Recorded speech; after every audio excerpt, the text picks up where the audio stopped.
أعوذ بالله من الشيطان الرجيم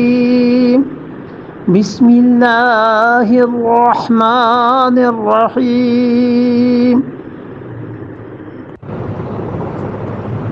قالوا يا موسى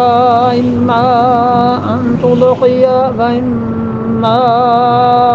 أن نكون نحن الملقين قالوا یا موسیٰ، اب آئے وہ جادوگر جن پہ اللہ نے مہربانی کی اور جن پہ اللہ تعالیٰ نے اپنی رضا اور فضل اور رحمتوں کا نزول فرمایا. قالوا یا موسیٰ، کہنے لگے موسیٰ علیہ الصلوۃ والسلام، اما یا تو، ہاں انہوں نے کیا کہا، اما یا تو ان نکونا، ہم کرتے ہیں کچھ، اما ان تلقیہ، انہوں نے کہا موسیٰ علیہ الصلوۃ والسلام اما ان تلقیہ، یا تو آپ ڈالیں یا تو آپ کچھ شروع کریں، وہ اما اور یا پھر ان نکونا، ہم ہیں نحن الملقین، ڈالنے والے، یا تو آپ کچھ ڈالیں یا ہم کچھ کریں. لیکن کہا یہ انہوں نے ادب سے، اما ان تلقیہ، ادب کی وجہ سے کہا نا کہ آپ شروع کریں یا ہم شروع کریں. اور فن ہے بھی یہی کہ آدمی جب اپنے ہم منصب جن کو سمجھتا ہے ان کے برابر میں پہنچتا ہے تو زبان کا خیال کرتا ہی.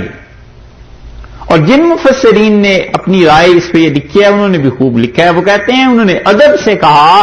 یہ ادب وجہ بن گیا ان کے قبول ایمان کی، کہ اللہ تعالیٰ نے ان کافروں کا بھی ادب ضائع نہیں کیا. انہوں نے کہا یا تو آپ شروع کریں، وَإِمَّا أَن نَّكُونَ نَحْنُ الْمُلْقِينَ، یا پھر یہ کرتے ہیں ہم. اور ان مفسرین نے دلیل یہ دی ہے کہ رسول اللہ صلی اللہ علیہ وسلم نے فرمایا، حدیث میں آیا ہے کہ من اتا یمشی، جو آدمی ہماری طرف چل کے آتا ہے، اللہ تعالی نے فرمایا کہ اتئی تو ہر ولتن، میں اس کی طرف بھاگ کے جاتا ہوں. وہ سورہ نام کے آخر پہ بھی آیا نا کہ 10 گنا، تو صوفیہ وہاں یہی کہتے ہیں نا کہ اسے تو خود 10 گنا زیادہ ملنے کا شوق ہے ہمارے مولا اور آقا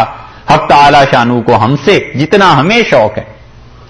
تو یہ انہوں نے ادب اتنا کیا، انہوں نے 10 گنا اس کا جواب حق تعالی شانو کی طرف سے آیا اور قبول ایمان کی توفیق ہو گئی. یہ بھی مفسرین کی ایک رائے ہے،